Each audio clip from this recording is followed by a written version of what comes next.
मोक्षमार्गस्य नेतारं वेत्तारं कर्मभूताम्।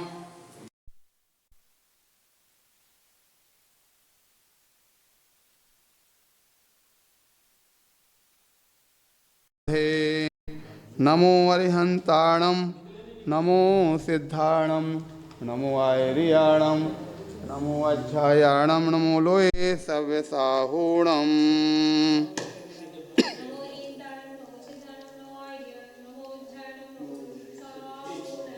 इस प्रकार से ग्रंथ तत्वार्थ सूत्र में आचार्य भगवान उमा स्वामी महाराज भव्य जीवों के लिए संसार से पार होने की कला सिखा रहे थे और वह मोक्ष शास्त्र में भव्य जीवों के लिए आश्रव से बचने का हेतु, आश्रव कैसे होता है तो पहले शुरुआत में ही बता दिया, काय वांग मन कर्म योगा। काय वचन और मन की जो चेष्टाएं हैं ये सबसे ज़्यादा संसार में जीवों को भ्रमण कराने में हेतु हैं है हमेशा। इसलिए आचार्य भगवान यहाँ कहते हैं कि अपनी काय की चेष्टा को रोको, वचन की चेष्टा को रोको और मन की चेष्टा को रोको। जिन्होंने अपनी चेष्टाओं को रोक दिया बस समझ लीजिए उनका कल्याण हो जाएगा, और जिसने अपनी चेष्टाओं को नहीं रोका उनके लिए कर्म का आश्रय होता रहेगा और कर्म के आश्रय से बंध होगा और बंध से चारों गतियों में भ्रमण होता रहेगा। इसलिए यहाँ पर उनसे हमको बचना है। इस यहाँ पर आगे बताते हुए बताया था कर्म के आश्रय के दो प्रकार के हेतु बताए गए हैं। एक तो है जीवाधिकरण और दूसरा है अजीवाधिकरण। जीवाधिकरण में 108 प्रकार से कर्म का आश्रय होता है। उन 108 प्रकार के कर्म के आश्रय से हमको बचना है। अजीवाधिकरण में भी बिना प्रयोजन ही कर्म का आश्रय बंद हो जाता है, उससे भी बचना है। तो जीवाधिकरण में दो आधार यहाँ पर बताए गए थे। तो दो आधार में अब आगे जो 8 कर्म हैं उन 8 कर्मों में क्रम क्रम से उनके आश्रय के हेतु यहाँ पर बताए गए थे। सबसे पहले ज्ञानावणी और दर्शनावणी कर्म के आश्रय के हेतु यह कौन से हैं? बिना प्रयोजन के हम ज्ञानावणी कर्म का आश्रय कर लेते हैं, दर्शनावणी कर्म का आश्रय कर लेते हैं। कैसे करते हैं? तो हमेशा औरों की बुराई करके, औरों के जो द्वारा होने वाला अच्छे काम को हमको सुहाता नहीं है, क्योंकि संसार में जो प्राणी हैं वो अधिकांशतः ईर्षालु प्रवृत्ति रहती है। ईर्षालु प्रवृत्ति में कोई अच्छा काम कर रहा, हमारे लिए उसके सामने वाले की द्वारा की गई अच्छाई भाती नहीं है, हमारी अच्छाई होना चाहिए। तो इससे एक तो नीच गोत्र का आश्रय होता है और ख़ास तौर से ईर्षालु प्रवृत्ति के कारण से कर्म का आश्रय बंध होता है। इसलिए हाँ पहले बता चुके हैं कि तत्प्रदोष निर्णव मात्र अंतराय असाधनो घाता ज्ञान दर्शनावणो, यानी ज्ञानावणी दर्शनावणी के हेतु किसी के धर्म की बात अच्छी नहीं लगना, जो अपने जिन गुरु से धर्म की बात तो सीखा है उनका नाम छुपा लेना, ईर्षा करना और उसके पश्चात विघ्न डालना तथा आसाधन यानी जो धर्म को गलत साबित कर देना और अंत में उससे सत्य बात को खंडित कर देना, गलत साबित कर देना, नष्ट कर देना। इस प्रकार से ये हेतु बताए थे।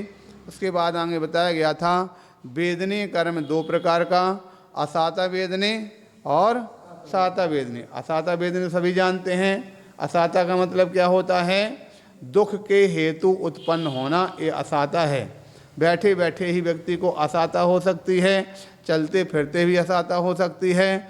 कब असाता आ जाए कोई भरोसा नहीं है।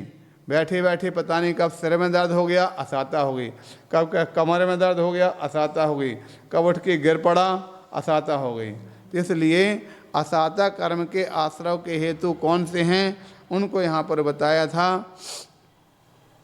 दुख, शोक, ताप, आक्रंदन, बध, परिदेवना, न्यात्म परोभय स्थान असद वेद्य से, ये असाता वेदनी कर्म के हेतु हैं। ये असाता वेदनी कर्म के हेतु व्यर्थ में ही व्यक्ति सामान्य अवस्था में कर लेते हैं।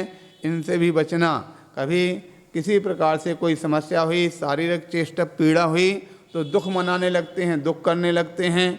और जबकि कर्म उदय में आया है वो तो आकर के रहेगा, दुख दे करके ही जाएगा, अथवा नहीं जाएगा तो ज़िंदगी ले करके जाएगा। ठीक है, दोनों प्रकार की अवस्था है। या हो सकता है बीच में अगर वह कर्म की अवधि कम रही तो बीच में जाके समाप्त हो सकता, और कर्म की अवधि अगर कम नहीं रही तो हो सकता पूरे जीवन पर्यंत चलेगा, अंत में वो साथ में लेकर के जाएगा। इसलिए दुख, शोक, इष्ट वस्तु के वियोग में जो पीड़ा उत्पन्न होती है वो शोक होता है। अब इस प्रकार से कहा जाता है इष्ट वस्तु, पहली बात तो संसार में ऐसी कोई वस्तु हैं क्या जो हमारा सहयोग जीवन में हमारा साथ निभा पावें, उनका भी अंत होना ही होना है। ठीक है, हम अधिकांशतः वह एक भजन में जो काव्य में कहा गया उसको लोगों को बोला करते हैं, ये संसार में जो भी संबंध हैं ये इष्ट वियोग और अनिष्ट संयोग के, ये हमेशा कहीं ना कहीं किसी न किसी रूप में पूर्व भाव के ही हेतु बनते हैं। आपने सुना है नेमिनाथ भगवान की 9 भाव की प्रीत रही तो पार्श्वनाथ भगवान की 10 भाव का बैर रहा। तो इस प्रकार से ये इष्ट वियोग अनिष्ट संयोग हमेशा, जब ऐसे महान पुरुषों को जब नहीं छोड़ा तो हम और आप तो कौन से खेत के मूली हैं, सबके लिए हो सकते हैं। इसलिए यहाँ पर इष्ट वियोग को लेकर के जो लोग इस प्रकार से परेशान होते हैं उनको चिंतन मनन करना चाहिए। ये कोई किसी प्रकार का साथ देने वाला नहीं है। ये सब संयोग वियोग जो होते हैं अपने जब तक पुण्य का हृदय होता है तब तक के क्षणिक होते हैं। इसीलिए हम बात कर रहे थे भजन की, भजन में कहा गया है, अरे मान सरोवर छोड़ के एक दिन हंस अकेला जाएगा, लाख हंस नहीं रोके फिर भी हंस नहीं बच पाएगा। मात पिता सुत भाई बहना ये रिश्ते सब संसारी, आज मिले हैं कल बिछड़ेंगे, बस यही एक लाचारी, बस यही एक लाचारी। ओ कोई बचा न इस दुनिया में, कोई बचा न इस दुनिया में, तू कैसे बच पाएगा, लाख हंस नहीं रोके फिर भी हंस नहीं रोके पाएगा। क्या कहा, मात पिता सुत भाई बहना ये रिश्ते सब संसारी, आज मिले हैं कल बिछड़ेंगे, बस यही एक लाचारी।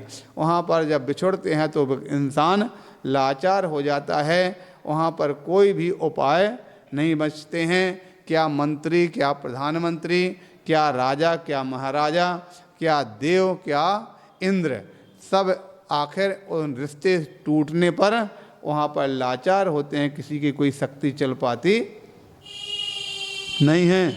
इसलिए शोक नहीं मनाना, ताप, किसी ने कोई बात कह दिया तो संताप मना कर बैठ जाते हैं। उस समय पर संताप न करके 2 प्रकार की स्थितियाँ, या तो ये मान करके हमारा पूर्व कर्म का ऐसा उदय आया होगा इसलिए हमारे लिए इस प्रकार से आज किसी ने कही, अथवा बाद में जब हमारी बात, जब हमारे हो सकता किसी के लिए भ्रम से ऐसा कह दिया, बात आखिर खुलासा होगी, समाप्त हो जाएगी तो अपने आप सब सफाई हो जाएगी। ताप, आक्रंदन यानी रोना, जब रोने हैं तो उससे भी कर्म का आश्रय होता है। बधनी, मारने पीटने से भी कर्म का आश्रय बंद होता है। और परिदेवन, ऐसा रोना कि जिससे दूसरों को भी रोना आ जावे। ये सारे के सारे हेतु क्या हैं, दूसरों करते कौन से कर्म के, असाता वेदनी कर्म के आश्रय के हेतु हैं। साता के हेतु कदाचित करना तो इस प्रकार से तो फिर भी कर सकते हैं, कौन से, भूत वृत्ति अनुकंपा दान, सराग संयमादि योगा शांतमिति शौचमिति सदवेद्य से। इस प्रकार से भूत वृत्ति अनुकंपा, सभी जीवों पर दया का भाव रखना और दान करना, सराग संयम का पालन करना, योगों का रोध करना और क्षमा भाव धारण करना, ये सभी तथा निर्मल परिणाम शौच भाव को धारण करना, इससे साता वेदनी की प्राप्ति हो सकती है। कम से कम जब तक जिए तो साता से तो जी सकते हैं। इसलिए इस प्रकार से ये काम अवश्य ही करते रहना चाहिए। अब इसके पश्चात आगे बताते हैं वेदनी के बाद मोहनीय कर्म, जो सबसे ज़्यादा घातक है, मोहिनी कर्म कितना, वो भी दो प्रकार का होता है, एक दर्शन मोहिनी और दूसरा चारित्र मोहिनी। तो दर्शन मोहिनी के आश्रव के हेतु सबसे पहले यहाँ पर बताए जा रहे हैं केवली श्रुत संघ धर्म देवा वर्णवादो दर्शन मोहस्य।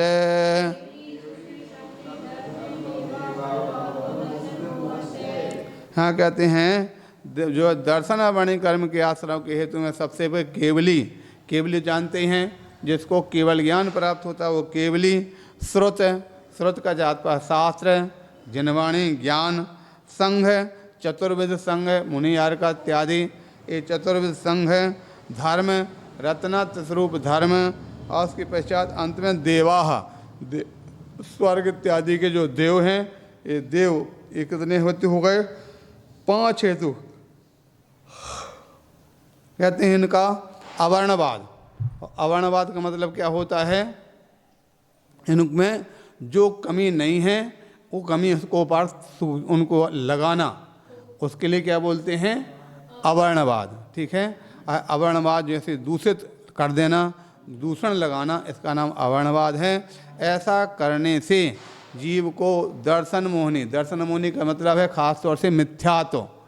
जो धर्म के हेतु कौन हैं, यही हैं, मोक्ष मार्ग पे कल्याण हमारे करने वाले यही हैं, और उनमें ही हम जब गलती खोजने लग जाएं, उनको ही गलत साबित करने लग जाएं, तो क्या होगा, दर्शन मोहिनी कर्म का आश्रव बंद होता है। और दर्शन मोहिनी कर्म के आश्रव बंद होने से आगे फिर कभी भी उनके प्रति हमारा श्रद्धा जाग नहीं सकती। उस श्रद्धा नहीं जागी तो हम संसार में ही भटकते फिरेंगे।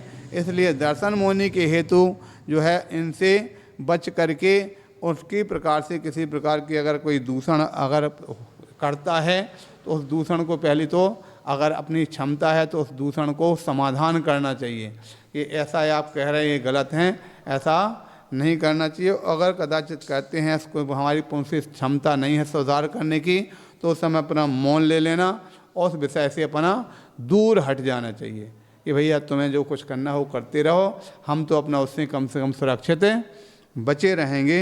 इस प्रकार से यहाँ केवली श्रुत संग धर्म और देव इनका जो अवर्णवाद है और अवर्णवाद करना नहीं, कराना नहीं और करने वाले की अनुमोदना नहीं करना।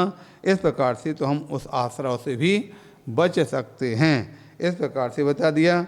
अब चारित्र मोहिनी कर्म के आश्रव के हेतु कौन से होते हैं। ठीक है, चारित्र मोहिनी का मतलब जो हमारी जो चारित्र का धारण हो रहा, संयम की प्राप्ति हो रही, चारित्र यानी संयम की प्राप्ति में जो बाधक है, ऐसा चारित्र मोहिनी।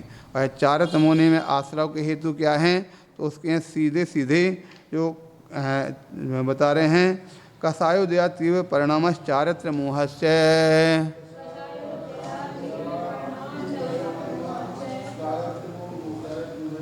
कसायोदया तीव्र परिणाम चारित्र मोहस्य। हाँ बताते हैं, चारित्र मोहिनी के आश्रव के हेतु में बताया जा रहा, कसायों के उदय से जो तीव्र परिणाम होते हैं, कसाय जब उत्पन्न होती है तो व्यक्ति के अंदर में कहीं ना कहीं तीव्रता आती है, और जो तीव्र परिणाम जो समय होते हैं कसाय के उदय से, तो उससे चारित्र मोहिनी कर्म का आश्रव होता है। जब इस प्रकार से कसाय व्यक्ति के लिए रहती है तो चारित्र की प्राप्ति नहीं हो पाती है, और चारित्र अगर प्राप्त हो जाए तो उसमें भी अतिचार इत्यादि दूषण लगते रहते हैं। इसलिए हमेशा कसाय जो हो रही है और कसाय को शांत रखने का भाव मन में रखना चाहिए, जिससे कि चारित्र मोहिनी कर्म का आश्रय बंध ना होवे। इस प्रकार से यहाँ कथायोद्यति परिणाम चारित्र मोह इस प्रकार से बता दिया। आगे अब बताते हैं आयु कितने प्रकार की होती। आयु 4 प्रकार की। कौन सी आयु कर्म का आश्रय किस हिसाब से किस कारण से होता है, इसका लक्षण यहाँ पर बताते हो। सबसे पहले नरक आयु क्यों बंधती है, नरक आयु के यहाँ पर हेतु यहाँ पर बताते हुए कह रहे हैं, वाहवारंभ परिग्रहत्व नारकस्य ऊषः।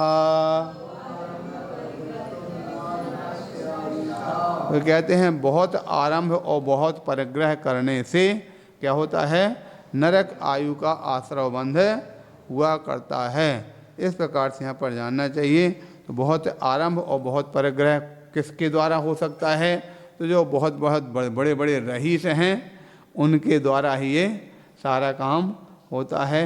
इसलिए जो बहुत आरंभ और बहुत परिग्रहवान होते हैं वो नरक आयु का आश्रव बंध किया करते हैं, ऐसा जानना चाहिए। ठीक है। अब उसके पश्चात नरक के बाद तिरंच आयु किसको बनती है? तो बताया जा रहा माया त्र्यग यौनस्य, माया त्र्यग यौनस्य, जो मायाचारी करने से तिरंच आयु की प्राप्ति होती है। इस प्रकार से यहाँ पर कथन किया जा रहा जो भी जीव मायाचारी करते हैं तिरंच आयु का आश्रव बंध करते हैं। इसलिए मायाचारी भी छोड़ने के लिए योग्य है, क्योंकि जो मायाचारी करते हैं तिरंच, पहले तो मायाचारी जो करने वाला उस समय स्वयं भी दुखी होते हैं और आगे तिरंच बन करके हमेशा चारों तरफ से बद्ध बंधन इत्यादि के दुख प्राप्त होते हैं। छह ढाला में कहा तिरंच आयु के दुखों के संबंध में, बद्ध बंधन आदिक दुख भने कोट जीवतें जात न भने, यानी करोड़ों जहवाओं से बद्ध बंधन इत्यादि जो तिरंच गति में हो रहा उसके दुखों को कहने में समर्थ नहीं होते हैं। जब यहाँ पर आश्चर्य लगता है, जब तिरंच आयु के दुख इतने कोट जीव से नहीं कहे जा सकते हैं तो फिर नरक आयु के और ज़्यादा होते हैं, उनको कैसे कहा जा सकता है? इस प्रकार से नरक आयु के संबंध में भी आचार्यों ने इस प्रकार से कहा है, लोगों ने इस प्रकार से उसको निरूपित किया है। ये कहते हैं कि नरक गति के दुखन को कर सके दुख बखान, भुगते तो जाने वही, या जाने श्री भगवान, या जाने श्री भगवान। जो भोगते हैं वो जानते हैं या केवल ज्ञानी भगवान जान सकते हैं, ऐसा जानना चाहिए। आगे बताते हैं अब मनुष्य आयु के आश्रव के हेतु कौन से हैं, इसको यहाँ पर बताते हुए टाइम हो गया। इसको आप मनुष्य आयु के आश्रव के हेतु अपन बाद में पढ़ते हैं। बोले महावीर भगवान की जय।